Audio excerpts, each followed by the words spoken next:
Siang Pak. Selamat siang. Perkenalkan, nama saya Agus Harapanjaya, guru SMK Negeri Bolotu, calon guru penggerak angkatan 9, Kabupaten Nustana, Provinsi Sumatera Utara.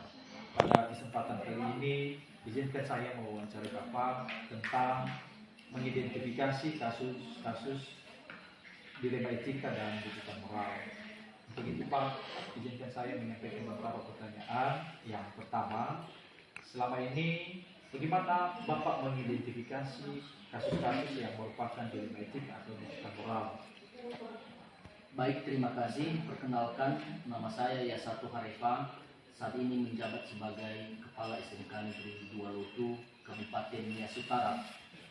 Sesuai dengan pertanyaan yang diajukan, bagaimana kita mengidentifikasi kasus-kasus yang merupakan dilema etika atau rujukan moral. Pertama dulu, ketika kita menghadapi satu kasus, maka kita lihat kasus itu tipenya yang bagaimana, tingkat kebenaran dari kasus-kasus tersebut. Dan ketika kita sudah mendapatkan nilai kebenarannya, maka selanjutnya kita ambil satu keputusan. Dan begitu juga dengan rujukan moral, kita mengidentifikasi apakah rujukan moral itu sudah sesuai dengan aturan yang berlaku atau tidak. Tentu kalau tidak sesuai dengan aturan yang berlaku, kita tidak mengikutinya, dan kita ambil satu keputusan yang sangat tegas untuk tidak melakukannya. Terima kasih. Iya ya Pak. Baik, terima kasih Pak. Saya akan melanjutkan pertanyaan yang kedua. Selama ini bagaimana Bapak menjalankan pengambilan keputusan di sekolah SMK Negeri Golot ini Pak? Pertama, untuk kasus-kasus di mana ada dua kepentingan yang sama-sama benar atau sama-sama mengandung nilai kebajikan. Pertama dulu, dalam mengambil satu keputusan harus didasarkan dengan musyawarah bersama. Ketika kita dihadapkan dengan satu masalah atau kasus yang merupakan dilema etika, maka kita harus mendahulukan mana yang merupakan kepentingan umum, yang tidak terganggu kepentingan umum. Dan apabila dihadapkan dalam satu keadaan yang harus diduluankan, contohnya kepentingan pribadi dengan kepentingan umum, maka terhadap masalah tersebut harus dicari solusi, dan yang bersangkutan yang dihadapkan satu masalah harus bertanggung jawab untuk mencari solusi sehingga kepentingan umum itu tidak terbengkalai. Jadi intinya Pak, mendahulukan kepentingan umum di atas kepentingan pribadi. Baik Pak, terima kasih. Selanjutnya, langkah-langkah atau prosedur seperti apa yang biasa Bapak lakukan selama ini kalau mengambil keputusan? Ketika masalahnya tidak terlalu rumit, maka mungkin bisa diambil keputusan sendiri. Tapi ketika dihadapkan kita dengan satu masalah atau kasus yang sulit kita mengambil keputusan, maka harus didasarkan dengan musyawarah bersama, dengan meminta pertimbangan-pertimbangan. Seperti kita di sekolah komunitas, ada kepala sekolah, ada wakil kepala sekolah, dan bapak ibu guru, maka seyogianya dalam mengambil satu keputusan harus berdasarkan musyawarah atau mufakat bersama. Berarti mendahulukan musyawarah Pak ya. Selanjutnya Pak, pertanyaannya, hal apa saja yang selama ini Bapak anggap efektif dalam pengambilan keputusan pada kasus-kasus dilema etika? Pertama dulu, sebelum kita mengambil satu keputusan, kita harus menjalin komunikasi yang baik terhadap masalah yang dihadapi, begitu juga dengan bapak ibu guru yang lain. Dan berdasarkan komunikasi yang telah dijalin, masukan-masukan, dan begitu juga dengan pertimbangan, baru kita mengambil satu keputusan yang kita yakini keputusan yang kita tempuh adalah keputusan yang terbaik. Oh iya. Lalu Pak, selanjutnya pertanyaannya adalah hal-hal apa saja yang selama ini merupakan tantangan Pak, dalam pengambilan keputusan pada kasus-kasus ini yang Bapak alami? Dan ketika mengambil satu keputusan, ketika dihadapkan satu masalah yang sama-sama penting. Contohnya ketika ada seseorang guru yang memohon izin di sekolah, sedangkan beliau juga ada lesnya atau kegiatan pembelajaran pada saat yang sama, dan guru juga tersebut sedang menjaga atau merawat anggota keluarga yang sedang sakit. Ini sama-sama penting, tetapi ketika harus dihadapkan dengan keadaan tersebut, maka dicari solusi mana yang terbaik apabila yang bersangkutan tidak bisa mengelak dengan halangan atau kepentingan pribadinya, maka kita minta harus bertanggung jawab dengan mencari solusi yang menggantikan dengan metode, bisa dengan membuat bahan ajar atau dengan mencari guru pengganti untuk sementara waktu. Itu yang merupakan tantangan ketika kita dihadapi dengan dua kasus atau masalah yang sama-sama benar dan sama-sama penting. Namun yang selalu kita berjuangkan adalah kepentingan umum. Oh, kembali ke situ ya Pak, mendahulukan kepentingan umum. Baik Pak, selanjutnya, apakah Bapak memiliki sebuah tata cara atau jadwal tertentu dalam sebuah penyelesaian kasus dilema etika ini? Apakah Bapak langsung menyelesaikan di tempat atau memiliki sebuah jadwal untuk menyelesaikannya? Bentuk atau prosedurnya seperti apa Pak? Baik, ketika kita menghadapi satu masalah atau kasus, maka seyogianya kita harus mengambil satu keputusan supaya kasus atau masalah tersebut tidak berlarut-larut. Tetapi apabila kita menghadapi satu masalah yang sedikit rumit atau sulit, maka kita harus menjadwalkan dengan merencanakan satu pertemuan untuk bermusyawarah, mulai dari bapak-bapak wakil kepala sekolah, bapak ibu guru, dengan meminta berbagai pertimbangan-pertimbangan, masukan-masukan, dan kita ambil satu keputusan yang kita yakini nanti adalah keputusan yang terbaik dan memberikan efek negatif atau risiko yang paling sedikit. Oh iya, baik Pak. Pertanyaan selanjutnya, adakah seseorang atau faktor-faktor apa yang selama ini mempermudah atau membantu Bapak di dalam mengambil keputusan di dalam kasus-kasus dilema etika? Ya, dalam mengambil satu keputusan sangat dibantu dengan masukan-masukan, termasuk ini dari bapak-bapak wakil kepala sekolah, bapak ibu guru, dalam memberikan pertimbangan sebelum mengambil keputusan. Karena keputusan yang didasarkan musyawarah atau mufakat bersama, itu kita yakini bahwa itu adalah hasil keputusan yang terbaik. Baik Pak, pertanyaan yang terakhir, dari semua hal yang telah disampaikan oleh Bapak, pembelajaran apa yang bisa Bapak petik dari pengalaman Bapak mengambil keputusan di dilema etika ini?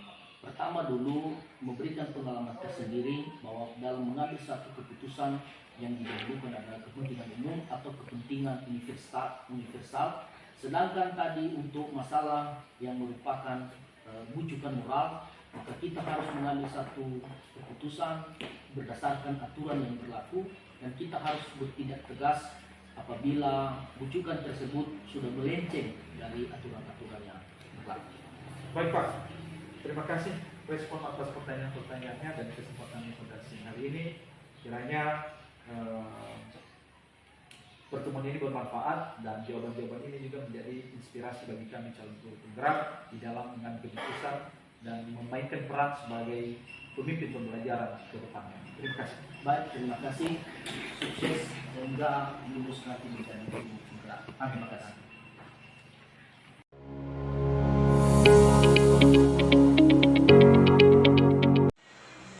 Baik, selamat siang Pak.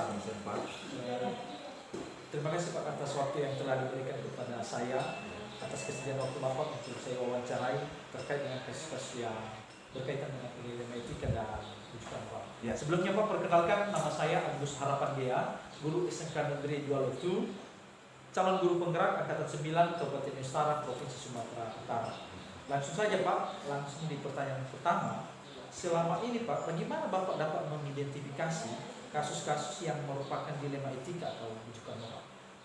Nah baik, terima kasih Pak. Yang pertama dulu, perkenalkan nama saya Jody Manziga. Saya sebagai pimpinan di SMP kita sama dengan sampai saat ini. Dan berkaitan dengan pertanyaan Bapak berhubungan dengan dilema etika, dan rujukan moral ini, kalau di dilema etika berarti ini adalah merupakan dua nilai kebijakan yang bertentangan atau disebut benar lawan benar. Oh iya. Kalau dia dilema rujukan moral, ini adalah salah satu yang berkaitan dengan keputusan benar atau salah. Jadi itu menurut saya mengenai dilema etika dan rujukan moral itu. Berarti ada dua ya Pak? Ada dua. Kalau dilema etika tadi benar lawan benar, Ya, dan kalau rujukan moral benar atau salah. ya. Baik Pak, saya lanjut pertanyaannya. Selama ini bagaimana Bapak menjalankan pengambilan keputusan di sekolah Bapak? Terutama untuk kasus-kasus di mana ada dua kepentingan yang sama-sama benar atau sama-sama mengandung nilai kebajikan. Jadi kalau itu Pak, saya berprinsip pada mana yang lebih condong dalam pengambilan keputusan demi kebaikan orang banyak atau kelompok yang lebih besar. Juga memperhatikan beberapa peraturan yang ada dengan rasa peduli dan kasih sayang. Jadi saya rasa itu prinsip yang kita gunakan. Itu prinsip Ya. ya Pak. Baik Pak, selanjutnya langkah-langkah atau prosedur seperti apa yang biasa Bapak lakukan selama ini sebagai pimpinan di sekolah dalam mengambil keputusan? Jadi paling tidak ada dua yang kita gunakan. Yang pertama ini bagaimana kita mengenali nilai-nilai yang saling bertentangan. Dan yang kedua, kita harus menentukan siapa yang terlibat dalam situasi itu. Nah, sehingga kita bisa mempertimbangkan kedua hal ini. Oh, ada dua ya Pak. Ya. Selanjutnya Pak, hal apa saja yang selama ini Bapak anggap efektif Ya. dalam pengambilan keputusan pada kasus-kasus dilema etika di sekolah Bapak? Jadi yang pertama Pak, kita harus mengedepankan dulu kepentingan umum. Kepentingan umum. Kepentingan umum dan berpedoman pada regulasi yang ada, Ya. serta mempertimbangkan rasa peduli tadi, rasa peduli, kasih sayang terhadap sesama. Jadi itu menurut saya Pak. Yang di garis bawah di sini Pak berarti utamakan kepentingan umum ya Pak. Ya. Oke, Pak. Selanjutnya Pak, tentu di dalam hal ini juga pasti ada tantangan-tantangan. Jadi Tentu, hal-hal ya. apa saja yang selama ini merupakan tantangan dalam pengambilan keputusan pada kasus-kasus dilema etika Pak di sekolah? Jadi ketika kita dihadapkan pada dua pilihan yang masing-masing memiliki unsur nilai kebajikan, jadi tentu yang sama-sama benar.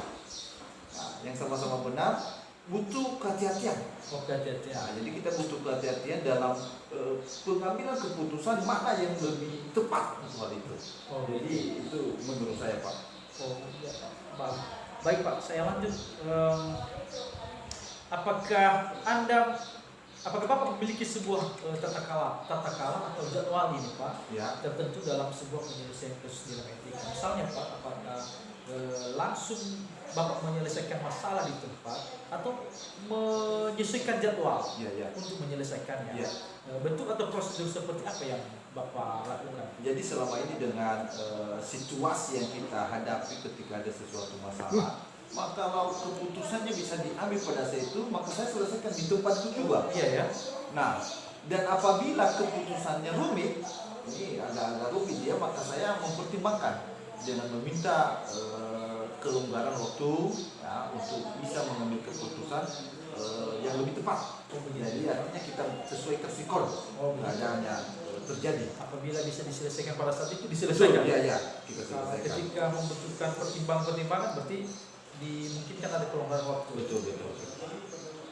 Selanjutnya Pak, apakah adakah seseorang Ya. atau faktor-faktor yang lain yang selama ini bisa mempermudah atau membantu Bapak dalam pengambilan keputusan dalam kasus dilema etika ini? Artinya, apakah ada orang lain yang menjadi yang memberi masukan atau seperti apa sehingga bisa Bapak mengambil sebuah keputusan? Jadi kita di tempat ini Pak, di sekolah ini kita bersama-sama dengan Bapak Ibu guru. Oh iya. Ya tentu dengan terjadi sesuatu hal maka kita meminta saran. Paling tidak kan ada saran masukan dari rekan kerja.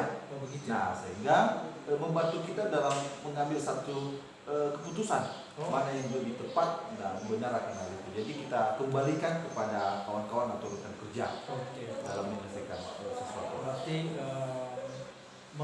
dimungkinkan ada musyawarah. Ya.